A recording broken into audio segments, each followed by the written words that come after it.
విశాఖ ఏజెన్సీలోని వార్తా విశేషాలను ఎప్పటికప్పుడు మీ ముందుకు తీసుకువస్తున్న మన పాడేరు ఛానల్ ని లైక్ చేయండి, షేర్ చేయండి, సబ్స్క్రైబ్ చేయటం మర్చిపోకండి.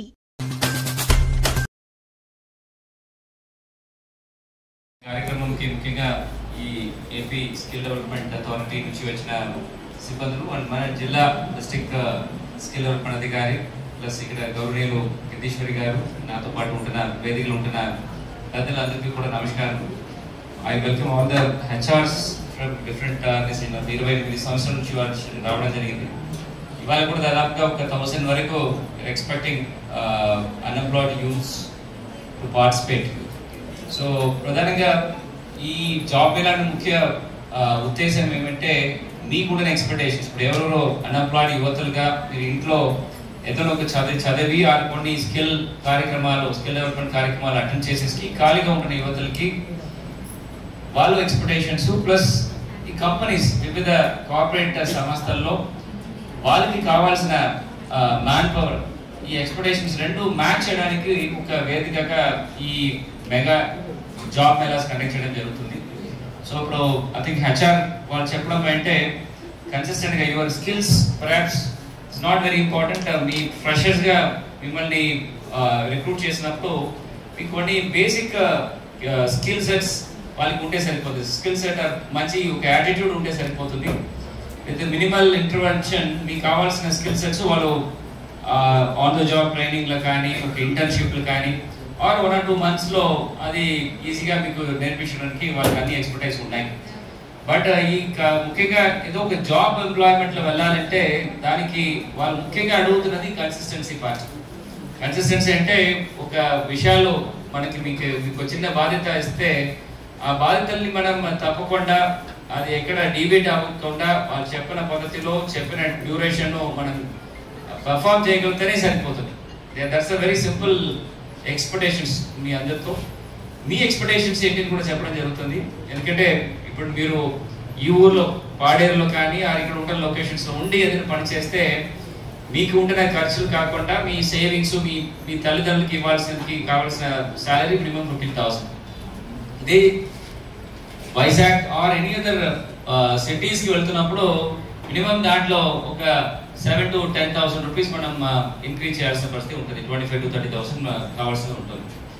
So this is your expectations ఉన్నప్పుడు హెచ్ఆర్ ఆల్సో వాళ్ళు కూడా మిమ్మల్ని వచ్చిన అందరినీ వాళ్ళు సెలెక్ట్ చేయడానికి వీలు ఉండదు. ప్రాబ్లీ ఒక 20% or 10-20% మాత్రం సెలెక్ట్ చేయడం జరుగుతుంది. సెలెక్ట్ అయిన వాళ్ళు పద్ధతికి ఏమేమి చేయాలని హెచ్ఆర్లు కానీ మన ఎక్స్ఎమ్మెల్యే గారు కూడా ఏమేమి చేయాలి అని చెప్పడం జరుగుతుంది. నేను ఈ 90% ఎవరెవరు ఎంటర్ అవ్వకపోతారో వాళ్ళ గురించి నేను మాట్లాడతాను. So this is one opportunity. Okay, మీకు ఏమేమి కావాలి అని తెలుసుకోవడానికి ఒక మంచి అవకాశం. అవును కదా, నేను ఈ దేంట్లలో నా పర్ఫార్మెన్స్లో పర్సనాలిటీలో ఎక్కడ లోతుపాటు ఉన్నాయి, నా స్కిల్ సెట్లో ఎక్కడ డేటాలు ఉన్నాయి అని ఐడెంటిఫై చేసేసుకొని మీ ఇంటికి వెళ్ళవచ్చు. వెళ్ళి ఏ పాయింట్లో మీ హెచ్ఆర్ మిమ్మల్ని రిజెక్ట్ చేశారు ఆర్ సెలెక్ట్ అయిన పిల్లలకి ఏం ఉన్నాయి, నా దగ్గర ఏం లేదు విషయాలు మీరు జాగ్రత్తగా ఐడెంటిఫై చేసి వెళ్తే నెక్స్ట్ జాబ్ మేళాకి మీరు మిమ్మల్ని రెడీ చేసి తీసుకురావచ్చు. అంతే కదా. సో ఎవరు కూడా పుట్టినప్పుడు అన్ని స్కిల్ సెట్స్తో అన్ని పర్సనాలిటీ వరకు చేయడానికి వీలేదు. ఇప్పుడు మిమ్మల్ని మాట్లాడడానికి రమ్మన్నారు, ఇప్పుడు ఎవరు రావట్లా. సో అట్లాగే నేను కూడా ఒక టైంలో ఉన్నాను, అంతే కదా. సో స్లోగా I found that is not a correct time. So ఏదైనా ఒక ఆపర్చునిటీస్ ఉంటున్నప్పుడు గ్రాప్ చేసుకొని మీ విషయాలు మీ వాయిస్ని ప్రజలకి కానీ ఆర్ ప్రాపర్ సంస్థలకి మీరు రిప్రజెంట్ చేయడానికి ఉంటున్న ఆ బేసిక్ క్వాలిటీ మీ దగ్గర రావాలి. సో అట్లా మనం ఇప్పుడు ఉంటున్న స్థితి ఏట్లే ఉంటే కూడా నెక్స్ట్ టైం ఇట్లాంటి జాబ్ మేళాలు వస్తున్నప్పుడు ఎవరైనా మాట్లాడుతున్న అడిగితే ఒక 10 చేతులు రావాలి, నేను మాట్లాడతానండి. సో అట్లాంటి ఒక కాన్ఫిడెన్స్ లెవెల్స్ మీరు పెంచుకోవడానికి ఒక ఆపర్చునిటీ. ఓకే, సో ఇప్పుడు there are lot of changes job మార్కెట్లో. There are different kind of revolution is coming up. ఇప్పుడు ఆర్టిఫిషియల్ ఇంటెలిజెన్స్ ఏజెంట్స్ మీ అందరూ కాల్స్ కూడా పెట్టారు. కొన్ని సంస్థలో they want some customer relationship calls కోసము దెర్ రిక్రూటింగ్ సమ్ 10-20 people. ఇప్పుడు there are district skill development officer. ఈరోజు ఇక్కడ మన గవర్నమెంట్ డిగ్రీ కాలేజ్ వాళ్ళతో పాటు సంయుక్తంగా మనం ఇక్కడ జాబ్ మేళా నిర్వహించడం జరిగిందండి. ఇందులో 29 కంపెనీస్ పార్టిసిపేట్ చేస్తున్నాయి. అక్రాస్ ఏపీ అన్ని కంపెనీస్ మనకి ఇక్కడికి రావడం జరిగింది. మన ఏజెన్సీ ప్రాంతానికి వచ్చారు. అండ్ వీళ్ళ తాలూకా ఇంత దూరం కూడా మన కంపెనీస్ ఎందువల్ల వచ్చాయి అంటే ఇక్కడ మన పిల్లలు చాలా హార్డ్ వర్క్ చేస్తారు అనే ఒక సదుద్దేశంతో వాళ్ళు సెలెక్ట్ చేసుకొని ఇక్కడి నుంచి తీసుకెళ్లాలనే ఉద్దేశంతో వచ్చారు. ఈరోజు మనకి శాలరీ పార్ట్ వచ్చేసరికి 12,000 నుంచి 35,000 వరకు కూడా ఎవరైనా ఉద్యోగం పొందితే కనుక 12,000 నుంచి 35,000 శాలరీ తీసుకునే అవకాశం ఉంది. అందుకే ఇక్కడ ఉన్న మన యువత అంతా కూడా ఈ యొక్క అవకాశాన్ని సద్వినియోగం చేసుకొని ఈ మంచి ఉద్యోగాల్లో సెలెక్ట్ అయ్యి వాళ్ళ కుటుంబానికి ఒక ఆధారం కాగలరని చెప్పేసి మరి ఆకాంక్షిస్తున్నామండి.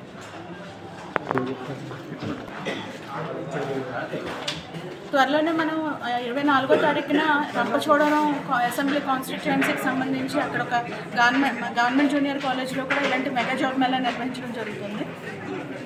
అండ్ తర్వాత ఏదైతే అంటే ఎవరికైనా కమ్యూనికేషన్ స్కిల్స్ అవి కొంచెం తక్కువ ఉండొచ్చు, వాళ్ళు కూడా ఈ యొక్క అవకాశాన్ని వినియోగించుకుంటే కొన్ని కంపెనీలు వాళ్ళు ముందుకు వచ్చారు ఏంటంటే కొంచెం బేసిక్ ట్రైనింగ్ అనేది మేము ఇస్తామని చెప్పి.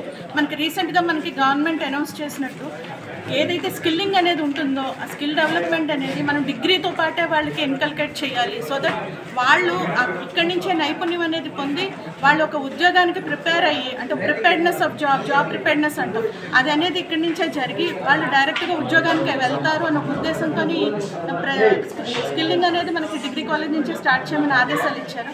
ఇది ఉపయోగించుకుంటే కనుక మన యువత ఎవరైతే డిగ్రీలు అయినాక తర్వాత నెక్స్ట్ ఏంటి అన్నది ఆలోచించకుండా ఉద్యోగానికే డైరెక్ట్గా వెళ్తారని ఈ యొక్క అవకాశాన్ని వినియోగించుకుంటే వాళ్ళ ఫ్యూచర్ చాలా బాగుంటుంది. ఇది మన మీడియా తరపున నెక్స్ట్ మన పబ్లిక్ రిప్రజెంటేటివ్స్ తరపున ఈ వార్త అనేది అందరికీ వెళ్తే వాళ్ళ జీవితాలు అనేవి కొంచెం మనము ఒక దారిలో పెట్టిన వాళ్ళం అవుతాం అందరివే కదా.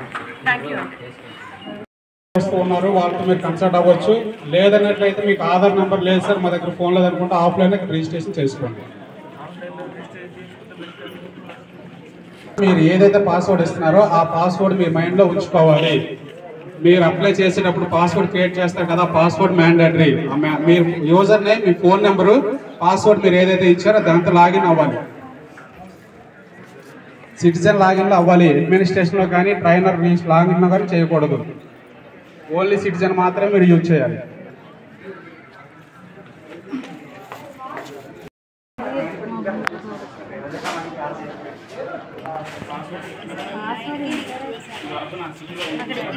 పాస్వర్డ్ క్రియేట్ చేసుకోవాలి. మళ్ళా పెట్టాలి.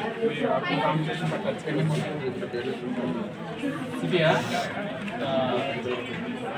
ఇక్కడ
సిటిజన్లో రిజిస్టర్ చేసుకోండి.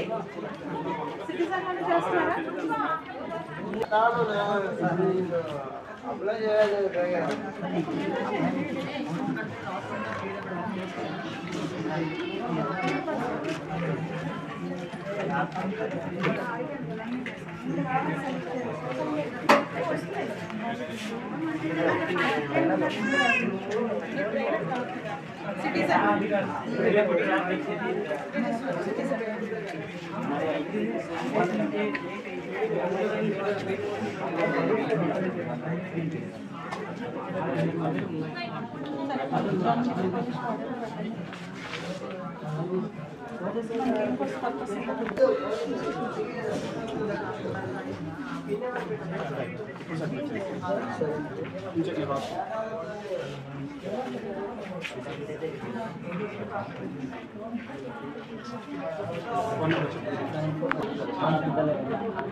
కదా వాట్సాప్లో ఫోటో తీసి పెడితే చాలు, ఇంకేముంది.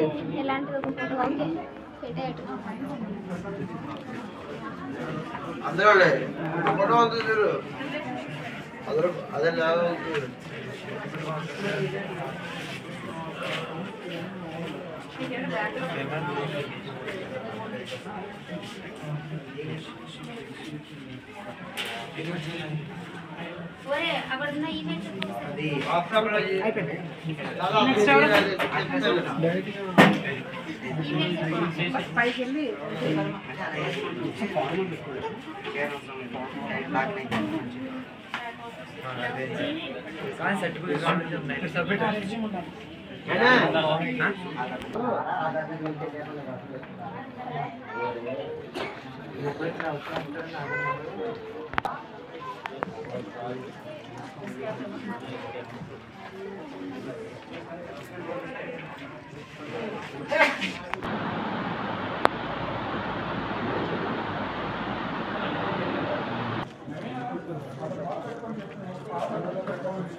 అయ్యేటప్పుడు మీ యొక్క కాన్స్టిట్యూషన్ అంటే ఒకవేళ పాడేరు వారు అనుకోండి, పైన అరుకని పెట్టి కింద పాడేరు అని టైప్ చేయాలి. తర్వాత పాస్వర్డ్ ఇచ్చేటప్పుడు అందరూ ఫోన్ నెంబరు లేదా మీ పేరు ఇస్తున్నారు కాదండి, ఫస్ట్ క్యాపిటల్ లెటర్లో పెట్టాలి. తర్వాత దానికి స్పెషల్ కీ అంటే @ కానీ లేదా కామా పులి స్టాప్ ఏదైనా స్పెషల్ కీస్ ఊహించేసి క్రియేట్ చేసుకోవాలి. ఎవరికైనా తెలియకపోతే ఇక్కడ చాలా మంది కూర్చున్నారండి, మా వాలంటీర్స్ ఉన్నారు, ప్లీజ్ కన్సల్ట్ టు దెమ్, వాళ్ళు మీకు గైడ్ చేస్తారు. In case Aadhaar phone number link అవ్వకపోతే నా దగ్గరికి వస్తే ఆఫ్లైన్లో మీ రిజిస్ట్రేషన్ ఫామ్ తీసుకుంటాను. ప్రతి ఒక్కరూ కూడా గమనించాలి, మీకు రిజిస్ట్రేషన్ ప్రాసెస్ తెలియకపోతే